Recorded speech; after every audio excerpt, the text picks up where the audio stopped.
The following edition of Connecticut Valley Views is made possible by Windsor Federal Savings, with offices in Windsor, Granby, and Bloomfield. Neighbors helping neighbors since 1936.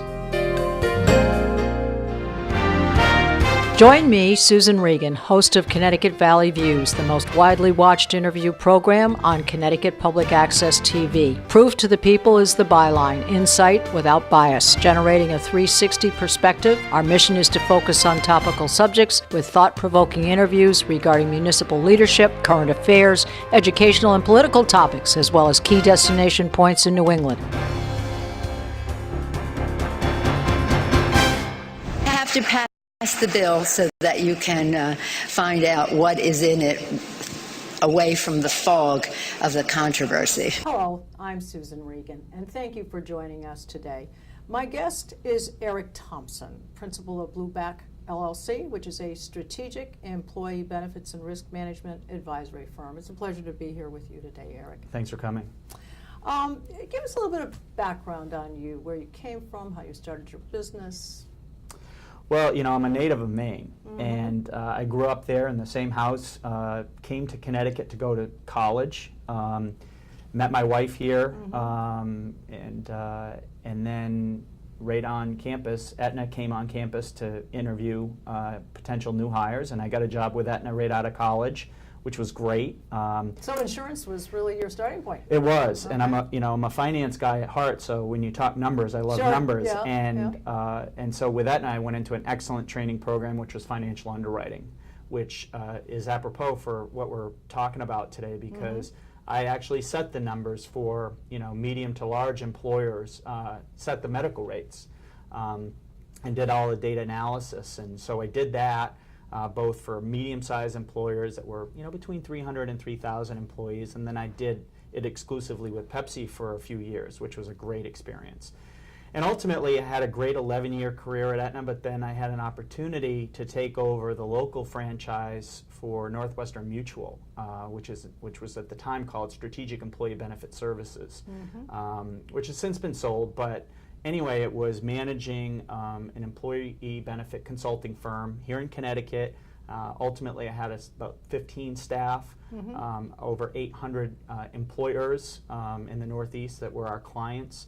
And so with that, that was exciting. It was great. But in the end, it was a lot of volume. And it was also dominated by small employers. Half of our clients were under 10 employee lives.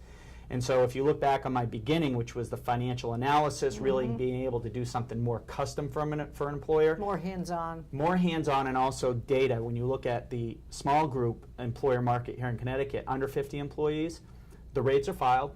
You go out, you pull them, everybody gets the same rates. Not the case in the over 50 employee market. Well, you can get more creative. Get more creative, also understand the cost drivers. You can actually then crosswalk the data to the actual physicians and surgery centers and hospitals that are actually submitting the claims. You can partner with them. You can do so much more to change the underlying risk and risk structure or the financing structure of that risk. And so ultimately, in 2007, it was clear that with healthcare reform on the forefront, which I saw this coming, and I wasn't the smartest one in the room. Right. We all saw that something was going to happen. I made the decision to leave and start my own consulting firm, advisory firm that focused more on a little bit bigger of an employer. Now, I just want to ask you a question. Blueback, how did that name come into play, since I think we're all pretty aware West Hartford has the Blueback Square? Yeah, if you look at it, really the inspiration came from Noah Webster's Blueback Speller, which was also the naming of Blueback Square. But when you look at starting a new company and having clients that were staying with me, and the need to start a company, a small business, I said, all right, well, I don't want anything in my name, because we're so much more than just an insurance agent, or having my name in it wasn't at all important to me. In fact, I didn't want my name in the company, so my name in the company name. Right. And so ultimately, I said, what can't you do in healthcare? You can't spell it, you can't pronounce it. And for years, the Blueback Speller was what taught school children how to spell and pronounce. And so I said, that's it, we're just going to be generic Blueback. Plus, we knew we would be working with employers in the Northeast. And, you know, the reality is you go 20, 25, maybe 30 minutes outside of West Hartford, no one knows what Blueback Square is. That's true. You're very right about that. Now, your organization, just to understand specifically in what we're looking at, because we're looking at a new horizon now for healthcare, where does your particular business fit into this new scheme of things? What do you do for people, individuals, and or businesses out there? Well, what we do... We're talking on a generic basis, your type of organization. So when you look at it on a generic basis, what we do is we create, implement, and manage employee benefit programs primarily for employers that are in the Northeast that can range in size from about 75 to 500 employees. We work with smaller groups too. For example, we'll work with companies that are between, say, 25 and 75. But the reality is, at least, you know, until recently, because of growth and adding a staff, we were focused on the 50-plus market. So we go in with those employers, and many of them will say, well, we already have a benefit program.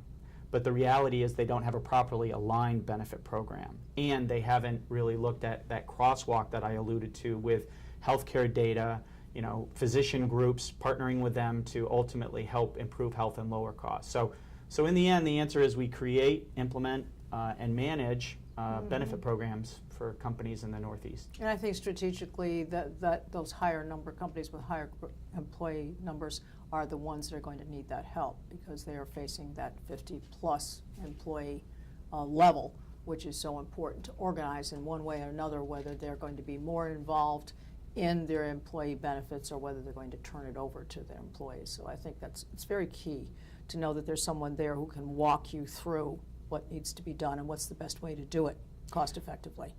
Absolutely, you know, and then also in that niche that we've created, we tend to find privately owned companies where we can meet with the owners, you know, the senior management team, because it really is strategic versus many employers are still conditioned where they simply say, oh, I've got a guy who goes out and shops me rates and he gets me great rates and I see him, you know, a couple times a year.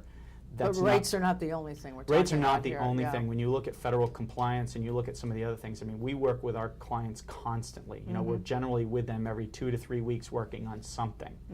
So it's a very, very much a partnership arrangement. It's a working document in many cases. Absolutely. Now, what do you see as some of the greatest hurdles to the small, medium, and large companies? What do you think is the greatest hurdle facing these companies right now? Is it an education in what to do about it? Is it the cost factor? Is it the meeting what the administration has outlined as what is necessary for minimums? What do you think is the greatest hurdle for people? You know, I'd say one thing that we talk about a lot, especially when we look at potential new clients, should I say, is complacency. Many employers, most employers, when, for example, we call on them to even spend 45 minutes in a strategic discussion, the immediate reaction is, we have a guy, and we're happy with him. For example, I was having lunch one day with a senior vice president of a community bank, and we were talking about some programs that we have in partnership with some physician groups here in the state. And he said, I really could have used that type of service, and I'm going to refer you to my bank president. And he did. And I got a phone call from the human resource director who said, I'm going to save you time because our president is really, really good friends with his agent. And it's going to be a waste of your time. And I said, okay. I said, so therefore, because of the personal relationship, the employees of the company are not going to even have an opportunity to learn if there's something out there that they should take advantage of that will help people, which is how I ultimately had been introduced to the bank. That's complacency. And we see it running rampant where they shut down at the first time they hear that someone wants to meet with them on benefits because... Or the opportunity for a comparison, at least. Exactly. The way I used to do it and the way I possibly could do it better. Exactly. And part of that, you know, is no fault of the employers. They've just been conditioned to believe that the rates are the rates and that no one can change that. And that's just not the case. Okay, so I'd like to make that as a point of our conversation. I think complacency, let's put that down as number one when people are looking at what to do about their business. Maybe the way they've been doing it right along and the person they've been working with could very well be the right one. But there's an old song that said, my mama told me to shop around. Right. And I think in these days, with the costs of everything, the way they are, and the economy, the way it sits, it's very important to at least compare.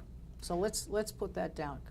Complacency and compare. I think that's an important point. Or to even make. supplement too, because one thing that, and I understand why, because insurance agents in Connecticut, across the country, are constantly bombarding employers with phone calls. Let me shop your rates, let me shop your rates. And so therefore, as a business owner as well, I can see where you just sometimes just shut down because you've heard it all, and you just perceive it as a waste of time. I think some employers want to make sure that their employees are covered properly too, not that they're just getting the cheapest rate, but that because employees that are happy will work better for you. 100%. All right, now we have a younger segment, 27 and above, who can no longer be on their parents' insurance. How do you see them reacting? Is there a complacency on their part? Are they just going to say, I think I'm just going to pay the fee, it's a lot less expensive? Have you seen anything there, a certain trend? I think that when you look at that age category, they have a very keen awareness of the importance of their health plan, especially if they have some form of a health condition. We see this regularly. And so therefore, having insurance is very important to them. But again, keep in mind, we see them in an employer setting. Sure. We course. don't see Not them as an individual. Right. Versus if you go out and look at, someone that maybe is a college graduate, doesn't have a benefit eligible job, they're over 26, so they're therefore not eligible for the parents' plan. Sure.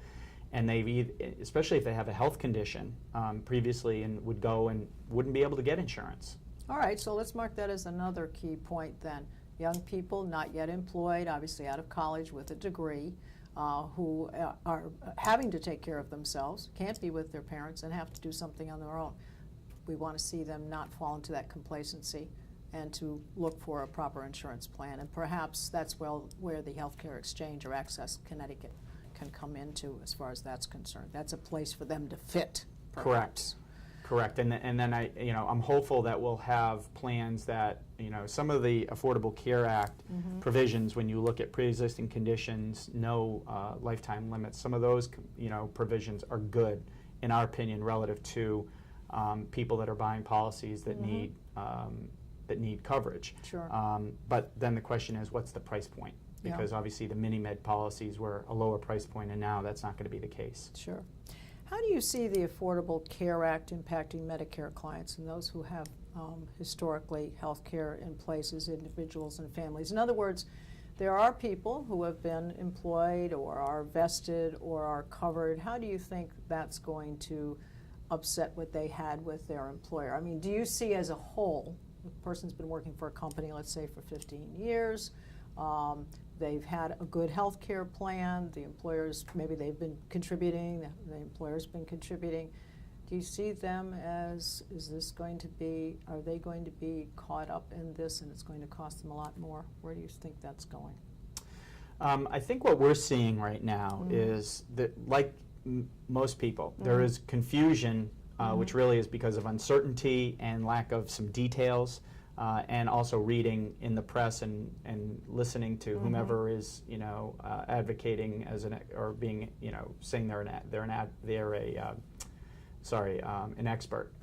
There's confusion, and so for example, with now they're rolling out of accountable care organizations, whereby the entities that file for and are approved to be an accountable care organization will be able to, if they demonstrate that they're having a positive impact on, in the case of the Medicare market, health outcomes, which really is a lot defined by cost of care. Sure. But as they do a better job, then the government's going to be giving them, call it bonuses or incentive pay, which really is, in many regards, a return of the money that they just cut out of their reimbursement. So, we work with medical providers. They've seen upwards of a 20% cut recently in Medicare. But with the onset of the accountable care organizations, they're now actually sending communications to the seniors. My mother-in-law just received one and said, what is this? Because you read it and it doesn't sound that great. Sure. But it is good because it's giving primary care physicians a bigger role in healthcare delivery. The question is, will they be able to get the funds necessary to then deliver care coordination, patient-centered medical home, hire nurses to do more work with seniors and those that are on Medicare. So we think that's a good thing relative to primary care, engaging that more, giving more resources to primary care physicians. Now we can only hope that they're going to be able to get the financing necessary to do the things that are so critical. But we think that that's positive. We also think, though, at the same time, and you and I talked about this earlier, there's a challenge relative to the availability of primary care and care coordination, which is kind of new relative to the public awareness. It's been out there, and patient-centered medical home. So will there be enough medical providers to deliver the care? And we're very concerned about that, well publicized. We may not have enough. There have been articles that have actually said, make sure you have a primary care physician, but of course then if you've had one, that person may not still be in business, as it were, or available. You may actually have to move to a different doctor, or sometimes a physician's assistant, which they say you really don't want. You want to have a primary care physician assigned to it. But I think also a concern too is when the primary care physician has moved and has even moved on to a different setting, and what I mean by that is an association with a hospital. Right. So now the hospital that you used to be comfortable with, you still have your primary care physician, but they've moved on to a different hospital. Maybe even where he's going to be located is further away from your home, longer distance to travel, and perhaps even the hospital's a longer distance. So there are a lot of moving parts to this. And some things you will be able to keep your physician, but then this is going to change. And I think a lot of these things are of great concern to people who have had these things all in place for a long time. It's difficult for them to change. And we're seeing that right here in Connecticut. We're seeing where a lot of primary care physicians are giving, they're hanging, they're taking down their shingle, and they're joining hospital-based systems because with the complexities and everything that you need to do to deliver care, electronic medical records and all the other things that go with delivering primary care in today's new world. They're saying, you know what, I'm just going to give it to a big organization that has the resources so that I can go back to what I love to do, which is help people, treat them, use my knowledge. And at the same time, because we work with a lot of independent physicians that are part of some associations, there's an interesting dynamic taking place right now where there seems to be, whether it's I wouldn't call it a groundswell, but some bubbling that the hospital-based systems may not be everything that these doctors want, and they're considering to come back out of that setting and rehang their shingle. Yeah, so there are a few individuals out there who are not working with insurance companies or anybody, and they're just literally going to charge their patients, get directly paid, and that's it. Not going to have any. I mean, there are a few of those rogues out there. We also see that someone is an innovation, and we're good friends with some of them. They're being entrepreneurial, I guess you might say. Right, and in the end, we see this also a lot in senior markets too. For example, if you go to Naples, Florida, it's very difficult to get primary care there if you're an employer-based plan, because there's enough wealth and enough Medicare population where the doctors don't need to take insurance. People will pay their $3,000 annual fee and $20 a visit. Concierge, absolutely. And physicians that can afford to make that switch, they can go back to what they love to do, which is be a primary care physician. And there are some hybrids along the way too, where they're delivering more than just primary care. Well, one other fear I think that people have with this sharing of data and so forth, that everybody in the whole world is going to know all of their personal information, including if you interview for a job, your employer is going to be able to check on your health care, because this information will be electronically available to a lot of people. I mean, is there a lockbox on this information anywhere along the line? Well, that's interesting, because you covered a lot of different layers there, but the bottom line is the first thing we see when you look at some of the things that we're looking to do with some of the physician groups we deal with, most employers immediately wave the HIPAA flag, which HIPAA in and of itself is not intended to prevent improvement in medical delivery, which is why we're authorized to have access to that, why attending physicians can have access to it. But at the same time, we have to have that in an extremely secure environment. But you and I know, no matter how secure it is, it still gets back to it's an electronic record that is sitting somewhere in the cyber world, somewhere in the world. And if somebody wants to get it badly enough. Exactly. They And can. then at the same time, a lot of people that we talk to, especially those that have very serious medical conditions, when you look at the availability or wanting people to have access to their information, they do. They don't want it, broadcast all over, but lots of times we step back and say, okay, what's the worst thing that can happen if, God forbid, something really got out there? Again, we're not going to let that happen, nor do doctor offices want that to happen. So some ways there's almost too much security on it, and I'm not advocating, that we have less security, but I think that the flow of data is still secure. It'll be even more secure, and people should be comfortable with it. Yeah.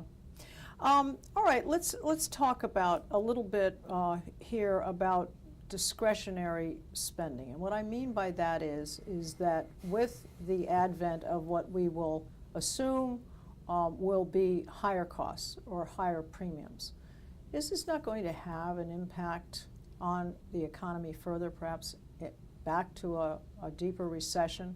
Because if people are having to spend, if a family of four, or I'm throwing numbers around, they're the ones I've heard, $20,000 a year to cover their family for insurance, they're not going to buy the new car, they're maybe not going to be able to move with a home, they're not going to be able to buy long-term care insurance or life insurance or the new clothes that the children want.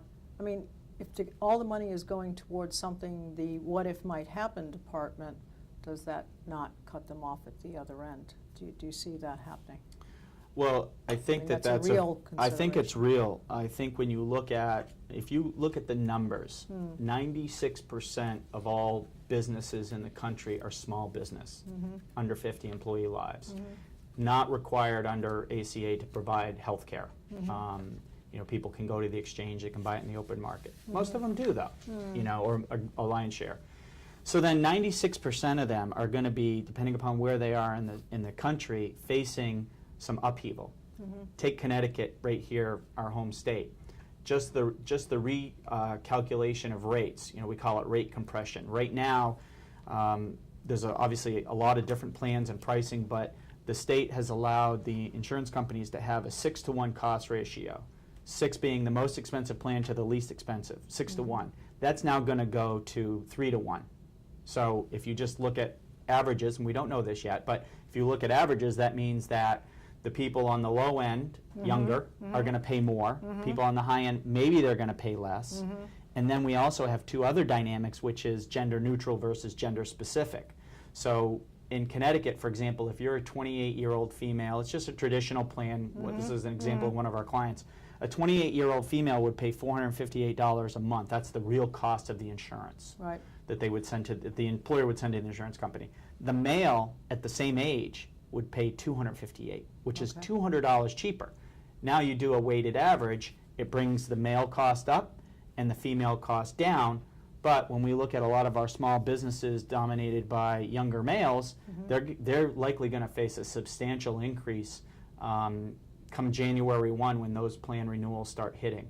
Well, you're going to have the first year when all of this hits, and then premiums, or the premium cost to the consumer or to the business, that is guarded, or gatekeeper increases by the state.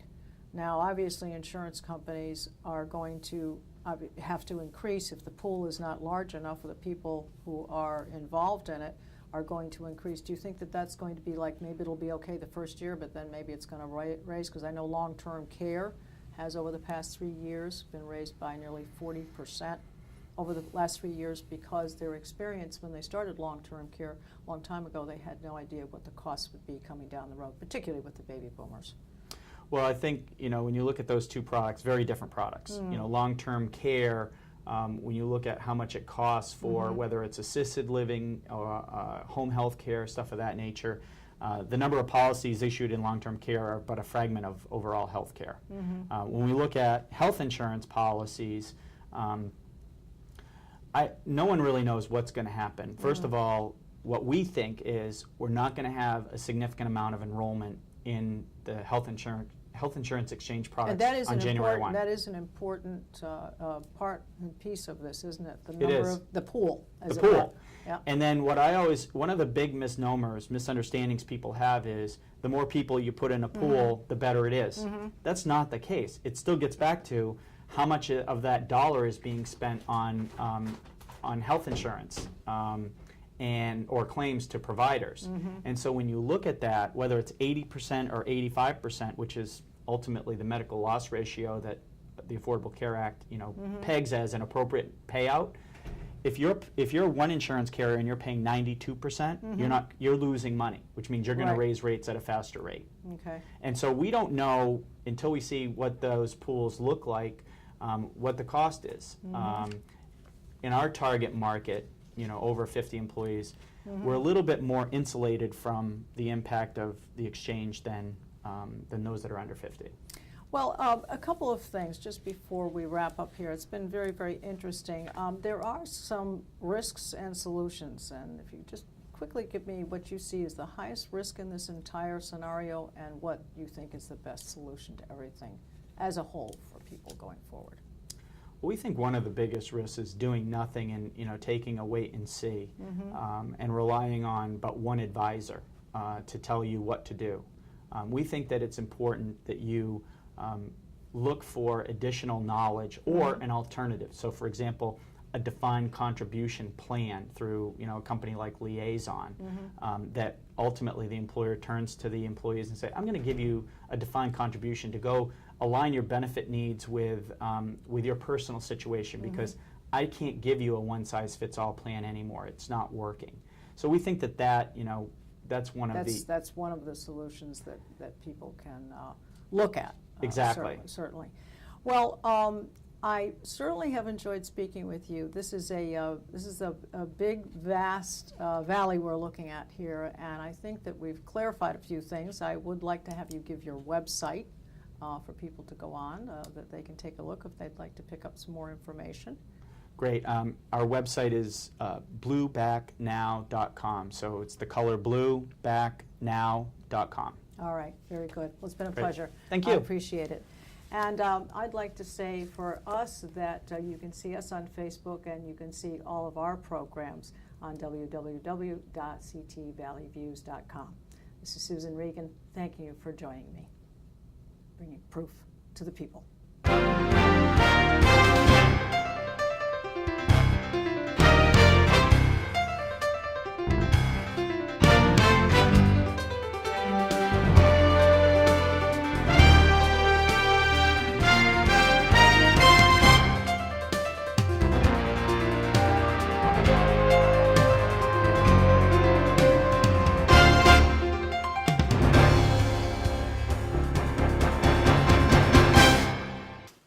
Our thanks to Windsor Federal Savings for making this program possible. Neighbors helping neighbors since 1936.